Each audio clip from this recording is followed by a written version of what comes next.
पुन्हा जाऊ नका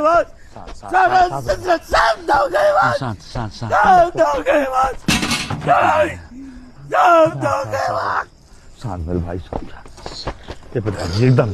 कुछ ला शांत एकदम शांत रहने दीजिए पानी दो पानी दो